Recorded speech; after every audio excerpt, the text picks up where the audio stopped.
Bonjour à tous et bienvenue dans cette nouvelle vidéo consacrée à l'immobilier. Aujourd'hui justement, ça va être un sujet intéressant puisqu'on va aborder un nouveau commentaire vidéo.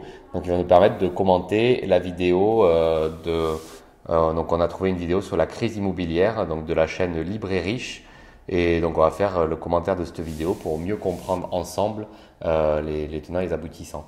Donc si ça vous intéresse, si ce qu'on fait vous plaît, vous amuse et au moins vous donne le sourire le temps de l'écoute et vous donne de bons conseils pour vos projets en immobilier, en investissement, n'hésitez pas à vous abonner pour suivre la chaîne.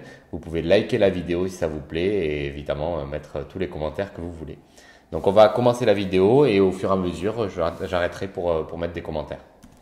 C'est-à-dire le diagnostic de performance énergétique, dégradant la notation énergétique des logements, l'interdiction de louer un logement selon son étiquette énergétique et les nouvelles règles du HC. Bon, on va commencer, évidemment, on ne peut pas s'en empêcher, c'est la première fois que je vois la chaîne de... Vous avez remarqué à quel point tout est propre et bien fait, donc les lumières, on commande la forme évidemment un petit peu, mais... même la voix, si vous écoutez la voix, il a fait une voix un peu robotique. Donc est-ce que ça a une importance dans le référencement YouTube pour réussir les vidéos ou pas, je ne sais pas.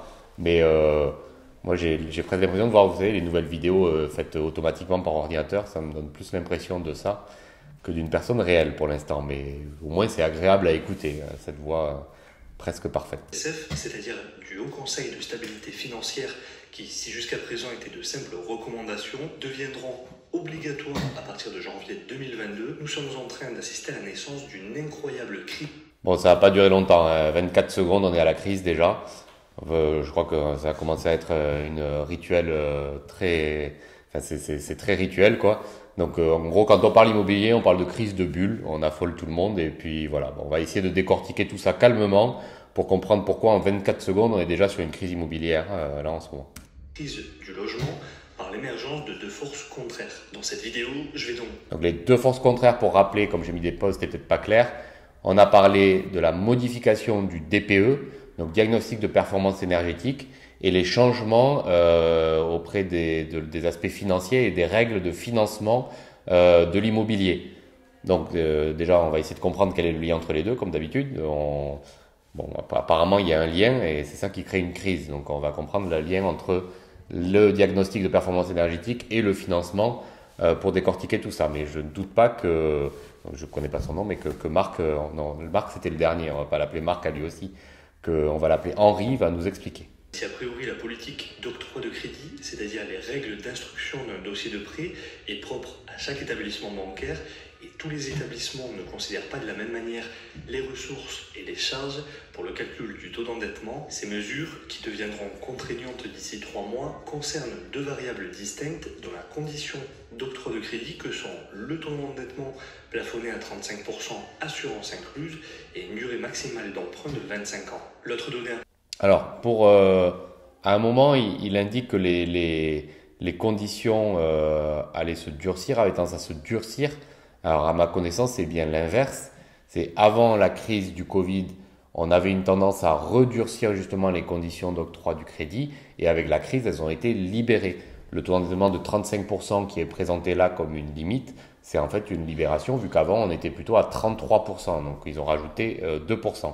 Et à ma connaissance, on pourra vérifier ou vous vérifierez, vous mettrez en commentaire la réalité. Mais il me semble qu'on est sur 27 ans et pas 25 dans les conditions. Donc pareil, c'était un allongement. Donc les conditions d'octroi du crédit ont plutôt été élargies par les réglementations financières. Après, est-ce que les banques sont plus exigeantes ou moins, on va le voir après. Mais dans la réalité, les règles sont plutôt plus larges après le Covid là, en ce moment qu'avant. Prendre en compte, c'est que le mode de calcul de l'endettement se voit également affecté. Pour rappel, il existe deux méthodes principales pour le calcul du taux d'endettement. Le premier, c'est le calcul qui existe. Je voulais juste rappeler ici que oui, le taux d'endettement, donc déjà il est passé à 35%, donc un petit peu plus qu'avant. Les banques ont le droit de déroger au crédit, aux conditions de crédit sur 20% des cas. Et aussi, n'oublions pas qu'il n'y a pas que ça. On parle toujours du taux d'endettement, on le brandit dans tous les sens. Par exemple, quelqu'un qui a des garanties, vous avez un immeuble à mettre en hypothèque pour en acheter un autre, c'est évident que vous pourrez emprunter même si votre taux d'endettement est très élevé. Ça change la donne. Donc le taux d'endettement, il est très important, mais clairement, il ne suffit pas du tout à analyser la situation. Dans beaucoup de cas, quelqu'un qui est primo-accédant, oui, mais après, non. Ça va donc potentiellement avoir des conséquences néfastes sur les investissements immobiliers, d'autant plus que jusqu'à présent, la baisse des taux permettait aux acheteurs de ne pas perdre en pouvoir d'achat. Sauf qu'aujourd'hui, avec la hausse des prix de l'immobilier en France. Bon, là, les conditions néfastes de l'octroi du crédit, pareil. Encore une fois, quelque chose qu'on retrouve partout. Il me semble, on l'avait déjà revu dans la dernière vidéo. On le voit dans tous les journaux. Moi, je comprends juste pas. Vous pouvez regarder les données sur la Banque de France. Le nombre de crédits octroyés en France sont stables. Ils ont même augmenté pendant la crise. Les conditions d'octroi du crédit se sont plutôt assouplies, donc c'est plus simple. Je sais pas pourquoi les gens disent ça. Je comprends pas. Mais non, les crédits vont bien, tout va bien. Et voilà. Le durcissement des conditions d'accès au crédit et des taux qui pourraient difficilement aller plus bas et pourraient même commencer à augmenter dans un environnement où l'inflation, comme nous l'avions vu dans une précédente vidéo, pourrait finalement s'installer plus durablement que ce que l'on souhaite nous faire croire. Alors, la notion, encore une fois, les prévisions sur l'évolution du taux d'intérêt à long terme liées sur des prétendues analyses économiques d'inflation ou je ne sais trop quoi.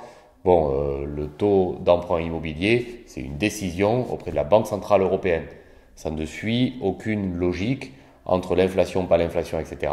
C'est sûr que s'il y a de l'inflation, ça permet éventuellement à la Banque Centrale d'augmenter les taux parce que du coup, on a moins besoin d'intégrer de liquidités.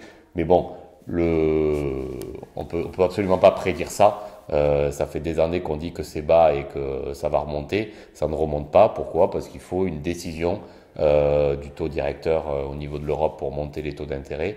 Et on ne peut pas savoir ce qu'ils vont décider.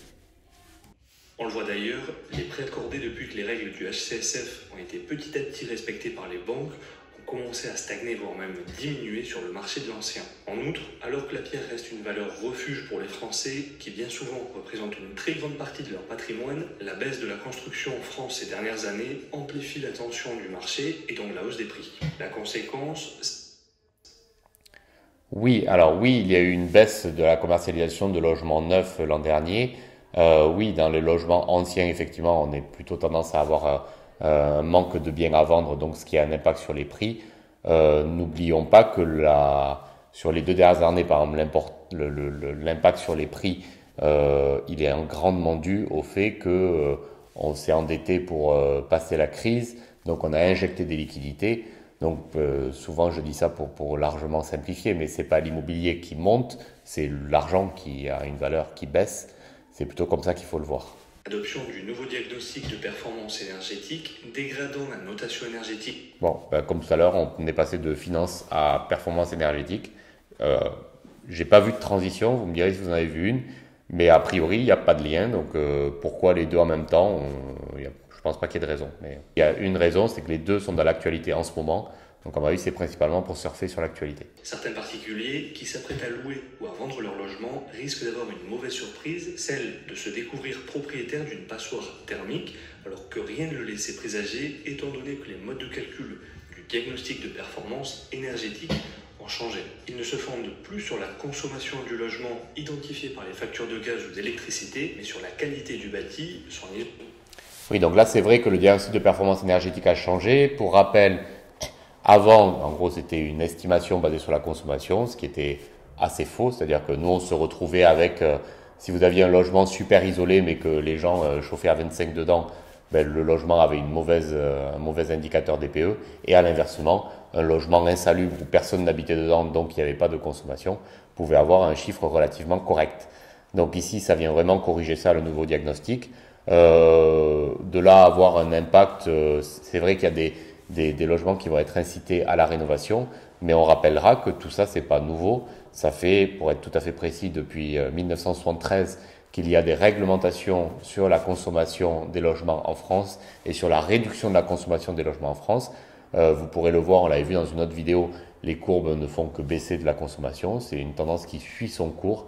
Donc qu'il y ait une nouveauté qui provoque une soi-disant crise, disons que ça fait depuis 1973 qu'il y a une nouveauté. Donc je ne sais pas quelle est l'échelle de temps il s'appelle Mathieu du coup, quelle est l'échelle de temps de Mathieu, mais une crise en soit 50 ans, c'est plus une crise, c'est une tendance, c'est une évolution que l'on suit encore et c'est très bien pour réduire la consommation des logements. Sur son mode de chauffage pour prendre en compte le poids des émissions de gaz à effet de serre. Il faut savoir que cette nouvelle mesure aura des conséquences non négligeables sur le parc immobilier. Et d'ailleurs, le président de l'UNPI, c'est-à-dire de l'Union nationale de la propriété immobilière, indique que la loi a été votée, elle lance un compte à rebours inéluctable qui impacte directement tous les Français locataires. Son changement à très court terme, un ménage sur 4 verra son logement frappé d'une interdiction de location. Bon, pareil, je suis pas allé au bout de la phrase, mais vous pouvez la lire sur l'écran. Je comprends jamais trop pourquoi les gens ont besoin de donner des indications comme ça qui ont tendance à faire peur. Si vous le regardez dans l'autre sens, vous avez, comme depuis 1973, une évolution à la baisse de la consommation des logements, des politiques de réduction de la consommation énergétique des logements, et c'est à mieux. Et il y a une nouvelle règle qui vient de s'appliquer sur le diagnostic de performance pour le rendre logique finalement, c'est-à-dire beaucoup plus réel dans son analyse de la consommation des logements. Les logements les plus énergivores vont devoir être rénovés. Il y a exactement 12 ou 13 ans pour réussir à le faire avant qu'il y ait la quelconque interdiction. Le marché de la rénovation en France, c'est 70 milliards par an. Donc ça veut dire qu'en 12 ans, allez, je vais arrondir en 10 ans, on a 700 milliards pour rénover 7 millions de logements. Si vous faites le calcul, on est dans des budgets tout à fait raisonnables pour y arriver, voire on dirait que ça a été calculé pour, et peut-être qu'il y a des politiques qui calculent quand même, ça serait pas étonnant. Gaz à effet de serre et inversement lorsque l'on se rapproche de la lettre G. Concrètement, la mesure qui est entrée en vigueur... Une question, il vous donne pas un peu le tournis là, à parler comme ça, je vais faire pareil que vous.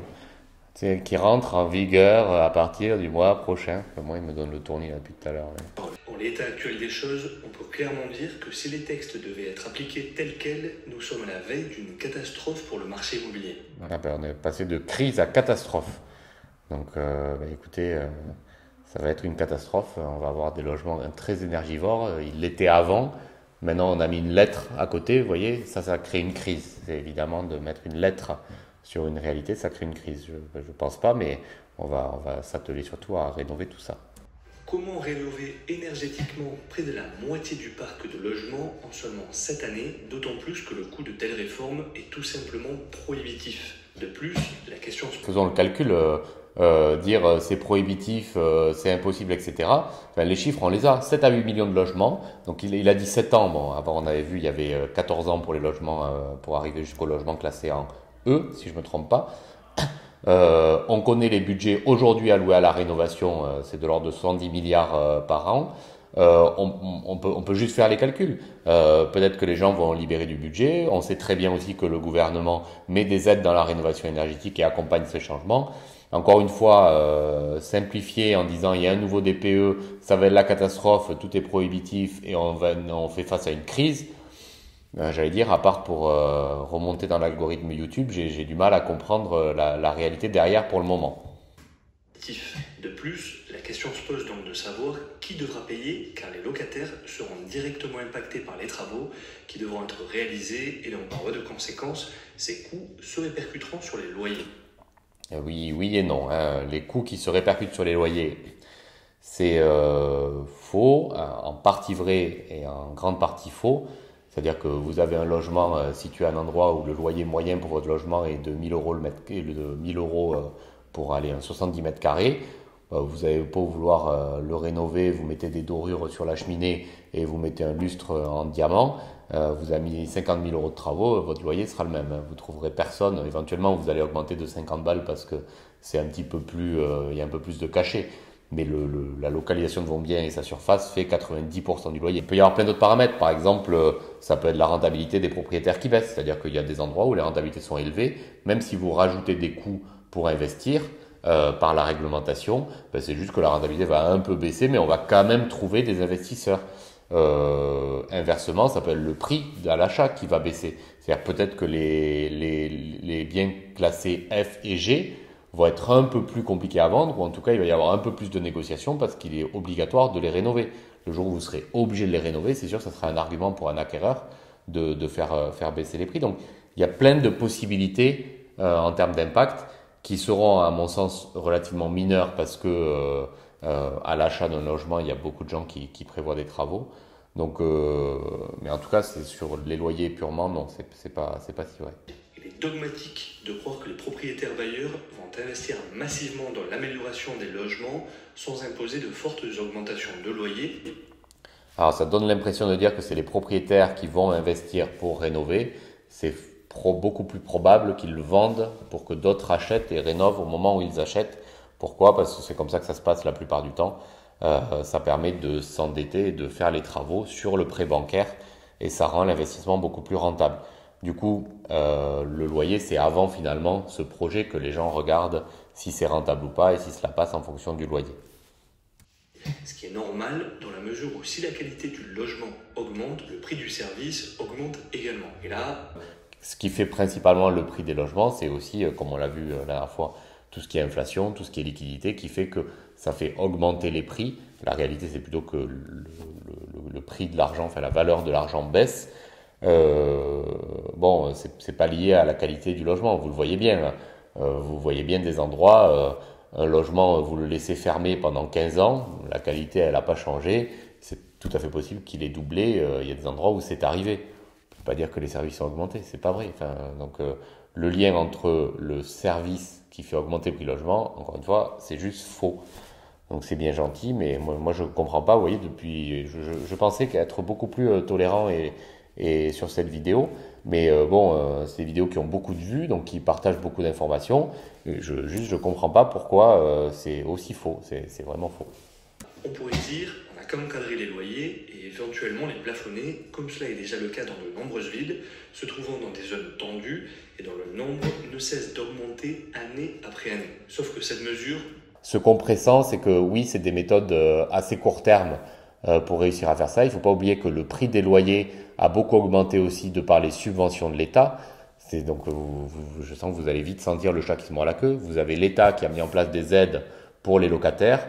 Ces aides, en réalité, comme souvent sur les aides à court terme, elles marchent. À long terme, finalement, c'est les loyers qui augmentent parce que les propriétaires comprennent bien que du coup, les locataires ont plus de budget à mettre. Et donc, en vrai, ces aides ont plutôt fait monter les loyers à long terme. Sauf qu'une fois qu'elles y sont, eh ben, on est embêté. On peut pas les enlever, sinon ça, pour le coup, là, ça peut créer de gros problèmes. Et donc, ils vont essayer de plafonner. Donc, on se retrouve avec l'État qui fait monter les loyers d'un côté, qui dit on plafonne de l'autre. Bon, c'est de la régulation, c'est de la réglementation. On voit bien que ça prend pas trop. Il est quand même probable que la politique du logement aurait besoin d'une vision un petit peu plus large. Vous l'avez bien vu, là, ils viennent de l'analyser. Il dit par chaque ville, année après année, le nombre de villes, donc le nombre de localités, on est sur une analyse très locale, vont chercher à plafonner les prix des loyers pour éviter cette escalade vers le haut des loyers. Peut-être qu'il y aurait une autre vision. Je vais donner un exemple. Tout ça, c'est vrai dans les villes. C'est vrai à Paris, c'est vrai en Île-de-France. C'est incroyable à l'Île-de-France à quel point on peut louer n'importe quoi dans des logements de qualité très modeste et très, voire insalubre, contrairement à ce qu'il dit, à des loyers indécents. Coût de reconstruction. Autrement dit, nous vivons dans une société où on nous explique à longueur de journée que de nombreuses personnes n'ont pas les moyens de se loger. Et en fait, pour y remédier, on aggrave considérablement la crise du logement. Cela rappelle grandement... Bon, moi j'ai un petit peu du mal, on est en 2021-2022. Depuis les années 70, on a une volonté politique de baisser la consommation énergétique des logements. C'est une tendance en ce moment de plus en plus forte, on le voit partout dans les médias. Je ne vois pas pourquoi il faut alerter à ce point-là et dire c'est pas bien, c'est une crise. Ben si, c'est bien, je suis désolé, mais bon, vouloir baisser la consommation énergétique d'un logement, voire les rendre autonomes parce qu'on a des moyens techniques de les améliorer, parce qu'il y a des budgets dans la rénovation qui permettent de les rénover et qu'il vaut mieux rediriger les budgets vers ça que vers d'autres. Voilà, c'est des choix politiques, c'est à ça que sert la politique. Je vois pas en quoi il faut hurler à la crise et interdire les gens d'avoir cette ambition pour notre parc de logement. Le parc de logement en France est sous certains aspects de mauvaise qualité. Nous, on le vit, par exemple, dans une des agences dans le 93, vous avez vraiment des logements pas loin d'être insalubres. C'est juste pas normal. C'est normal que le gouvernement, c'est le boulot d'un politique, de mettre en œuvre une politique pour que tout ça s'améliore et forcer les gens à rénover pour avoir des logements décents partout sur le territoire. Ce que nous avions vu dans la dernière vidéo sur la crise énergétique et le prix de l'électricité qui ne cesse d'augmenter, et pourquoi ce n'est en réalité que le début. On est en train de reproduire exactement les mêmes erreurs, mais cette fois-ci appliquées à l'immobilier. Nous allons très prochainement assister à deux forces contraires. D'une part, les règles du HCSF, qui rendra encore plus difficile l'accès à la propriété à de nombreux ménages qui se trouvaient déjà dans une mauvaise situation, malgré la baisse des taux, avec un pouvoir d'achat en constante diminution, en dépit du rebond suite à la crise immobilière. L'histoire du pouvoir d'achat en constante diminution, on l'avait vu, malgré la crise, on avait un pouvoir d'achat qui s'était maintenu plutôt pendant la crise. Donc ça dépend de ce qu'il entend par diminution. Ça a baissé de 2%, donc le propos est vrai. Mais comme il ne donne pas de chiffres précis, on a l'impression qu'il sous-entend que ça a baissé beaucoup plus. De 2009, avec en outre des prix qui ne cessent de monter, surtout à Lyon, qui va commencer à encadrer ses loyers à partir de novembre. Et d'autre part, l'application stricte de la loi climat et résilience qui ne fera qu'exacerber les tendances passées. Et toi, que penses-tu de ces données et de ces nouvelles lois? N'hésite pas à me le faire savoir dans les commentaires sous cette vidéo. Comme tu le sais, nous les lisons. Bon, je pense qu'on est arrivé au bout de la vidéo, on est sur la conclusion. Donc vous avez vu, je pensais vraiment aller un peu plus dans le sens de la vidéo sur celle-là, mais encore une fois, on est quand même sur des notions qui s'entremêlent et qui sont vraiment pas claires, et avec beaucoup de choses qui sont dites assez fausses. Et je suis toujours surpris que c'est justement les vidéos les plus référencées, celles qui ressortent, ou ceux qu'on voit dans les médias qui communiquent ce genre d'informations. Donc moi, je vous encourage à un petit peu résister à ça. Crise immobilière, parler de grands mots, faire des prédictions, non. Si vous avez des projets, analysez-les au moment présent. Vous voulez acheter un appartement, vous avez des taux, vous regardez si vos conditions d'octroi du crédit peuvent passer. C'est vraiment assez local l'immobilier comme ça. Et si votre projet est rentable et que c'est intéressant, vous avancez. Il n'y a aucune raison de se faire peur avec ce genre de crise qui, à mon sens, je ne sais pas comment l'expliquer, mais j'ai presque l'impression que ça rassure les gens de parler de crise, de parler de catastrophe. Ça les rassure parce que du coup, ils trouvent soit une excuse à ne pas faire de projet, soit je sais pas trop. Mais en tout cas, non, on est assez en contradiction avec tout ce qui s'est dit là. Et ben, si vous avez trouvé nos analyses intéressantes, n'hésitez pas à liker la vidéo. Vous pouvez vous abonner. Il y aura plein d'autres vidéos, notamment sur les sujets qu'on a mentionnés dans celle-ci, qui viendront juste après, à la fois des vidéos d'actualité, des vidéos sur des sujets où on va rentrer dans le détail de l'analyse, et d'autres vidéos comme celle-ci sur les commentaires vidéo, pour à la fois sur le fond et sur la forme, quand on peut, pour s'amuser un peu. Merci à tous d'avoir suivi cette vidéo et à bientôt.